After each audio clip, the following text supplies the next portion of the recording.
Ольга Бергольц. Я говорю с тобой под свист снарядов. Я говорю с тобой под свист снарядов, угрюмым заревом озарена. Я говорю с тобой из Ленинграда, страна моя, печальная страна. Кронштадтский злой, неукротимый ветер в мое лицо закинутое бьет.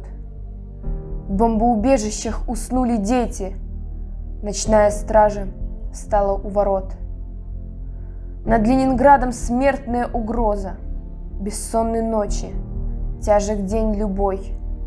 Но мы забыли, что такое слезы, что называлось страхом и мольбой.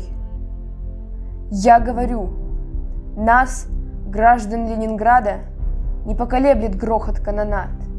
И если завтра будут баррикады, мы не покинем наших баррикад.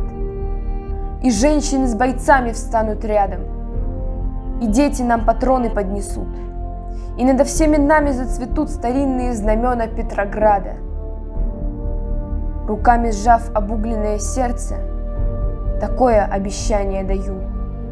Я, горожанка, мать красноармейца, погибшего под Стрельною в бою. Мы будем драться с беззаветной силой. Мы одолеем бешеных зверей. Мы победим, клянусь тебе, Россия, от имени российских матерей.